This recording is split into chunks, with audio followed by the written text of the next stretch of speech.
Are you having problems with your ears? We can help in all sorts of different ways. So hope these videos are going to be helpful for you.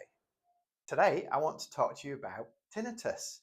So tinnitus or tinnitus, you decide which way you want to call it, is something which is quite a hot topic, and purely because of how many people it affects. Tinnitus is actually a really, really common thing, but tinnitus is the sensation of sound when there isn't actually any sound there. So a lot of people will describe it as being a ringing in their ears or a buzzing. Quite often people will tell us it's like the sound of cicadas or crickets going constantly. Now, tinnitus can be quite frustrating just purely because it's a sound that you can't control, you can't take it away. And unfortunately, it's something that you hear mainly when things are nice and quiet. So, in a situation where it would normally be, oh, yeah, all nice and comfortable, no, there's no sound there, your ears will start to ring or buzz, or, it's pretty annoying, really. So, we get asked about tinnitus an awful lot, and it is something I really like the subject. It's one of those I have tinnitus myself, so I know exactly what it's like. I know how frustrating it can be, but it's quite useful to understand what's actually happening inside your head and why tinnitus occurs. One of the best explanations that I ever had about tinnitus is that it's actually a brain function. It isn't an ear function. So tinnitus is something that's happening in the brain. It isn't actually necessarily happening in your ears. It can be a reaction to something happening in your ears. So it's quite often we find that if you develop a hearing loss, you will develop tinnitus as well. And so if you do start to develop tinnitus, it is good to have your hearing checked because it could be a hearing loss which is actually causing it. But the best explanation I ever had was that it is like it's like phantom pain. So if we have somebody who has, for example, they've lost their leg in an accident, and after a while they'll start to feel their foot itching, and the foot's not there anymore. So there's no foot to itch, but they're feeling this itching. Now in that situation, there's something happening in the brain that we call neuroplasticity. And that's all to do with how the brain can change and adapt over time.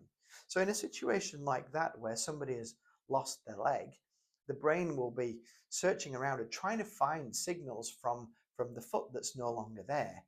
And so the brain will do kind of a wider search. It will look around other parts of the brain and try and find the missing signals. And it will find nervous activity going on somewhere else in the body, and then it reroutes it and says it's coming from the part of the body that's no longer there. So you then end up with a body part which is either itching or aching, but that body part's not there anymore. It's very, very frustrating. So when you develop a hearing loss, there is part of the sound scene which is missing. And particularly if you develop a hearing loss in the high-pitched sounds, there is now high-pitched sounds missing from your life.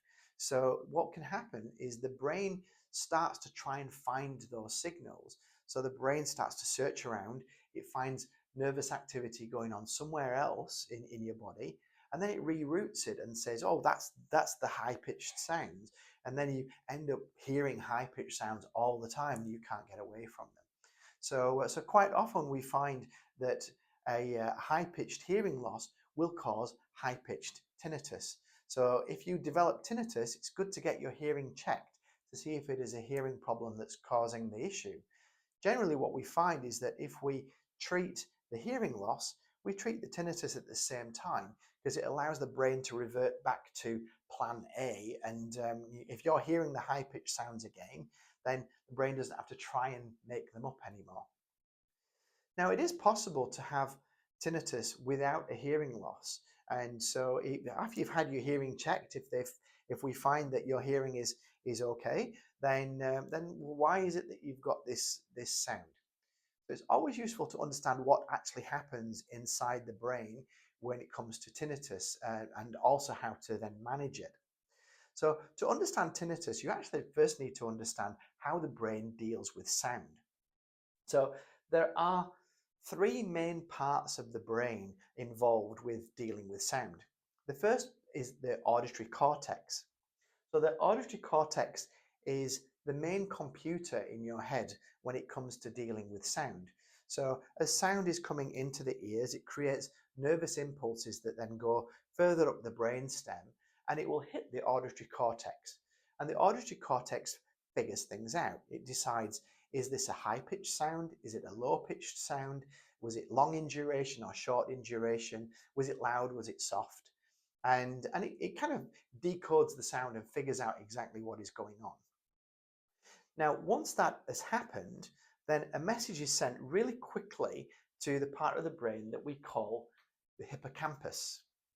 Now, the hippocampus is when we store memories, because as soon as you hear a sound, you need to then identify it. So I'll give you a good example. If you were laying in bed in the middle of the night, because this sort of thing can happen even if you're asleep. So if you're laying in bed in the middle of the night and you hear a click, then the auditory cortex will be saying, yep, there's a click in this room. It was mainly to the right side or the left. It was this duration. It was this loud. So the message is then sent to the hippocampus that says, just heard a click. What is it? So at that point in time, the hippocampus really quickly will identify what the sound is. And in that situation, it could say, that's the door opening. That's the sound of the door opening. We've heard that many, many times before, know exactly what that's like, what that is. Now, as soon as the sound is identified, then very quickly a message is then sent to the amygdala. And now your amygdala is your emotional center, and it determines how you should be reacting to things. This happens incredibly quickly. So a click has happened, it's been identified as being the door opening, and the amygdala then decides, how are you going to deal with that situation? Now, if you're laying in bed in the middle of the night, it's quite likely what will happen is the amygdala will hit the panic button, because that's one of the amygdala's jobs. It decides whether you should be fighting something or running away from it. So the amygdala can trigger the fight or flight reflex.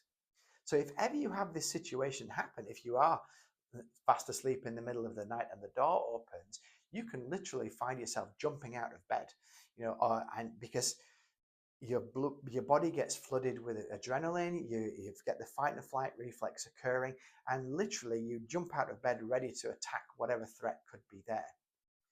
Now, if ever that does actually occur, then one of the things that happens in that fight or flight reflex is a message is sent to all of your senses to go on high alert. And so what happens is a message is sent back to the auditory cortex that says, listen really, really carefully, because we want to know exactly what is going on and know how to deal with this potential threat that's there. So in a situation like that, that sound could trigger the fight or flight reflex and cause this to happen. Now, if you're in exactly the same situation, but one of your children had gone out to a party and was expected home at maybe 1 in the morning, and you were fast asleep, you heard a click, it was identified as the door opening. By the time the message goes to the amygdala as to how to respond to this, because you were expecting the door to be opened at some point during the night, you might not even wake up, because your emotional response to that will be very, very different from if it's something which is unexpected. And so the message won't go back to the auditory cortex. There'll be no fight or flight reflex occurs. Like I said, you might not even wake up. So how we deal with things emotionally and what we expect can very much determine how our brain deals with sound and how it will react to it.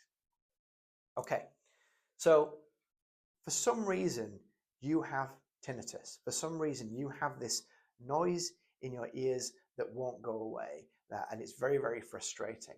Now, again, if you've had your hearing checked and you found that there's no issue there, but you've still got this noise, so in that situation, you have a sound happening.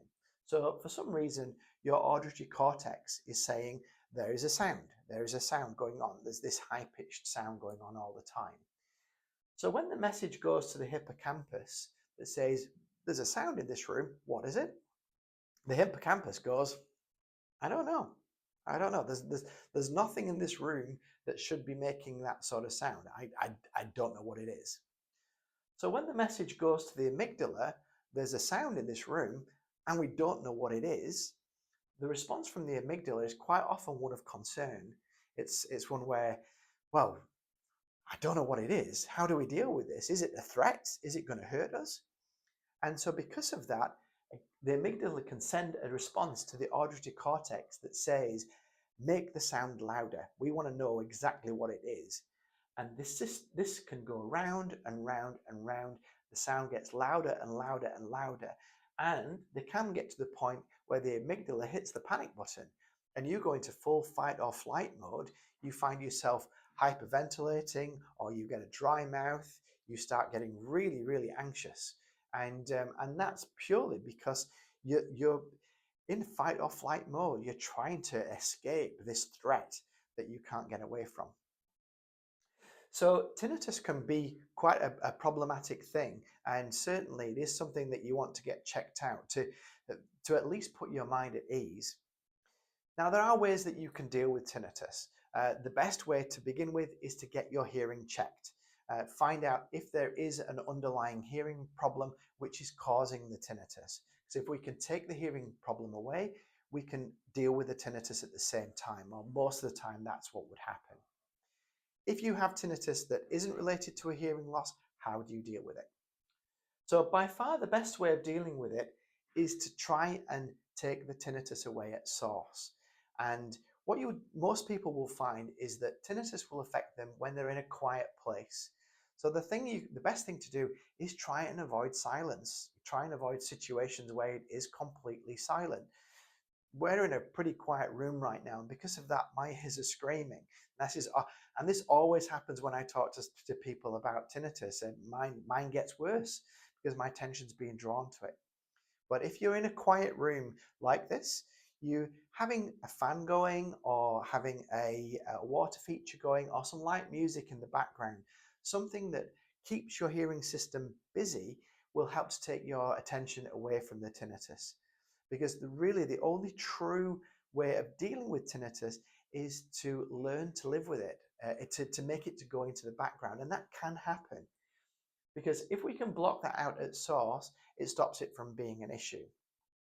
What will happen over time, though, is once you've had tinnitus for quite a while and you've had your hearing checked, you know it's not a threat, you know nothing's going to harm you, then what will happen over time is when the message goes to the hippocampus, there's a noise going on in this room.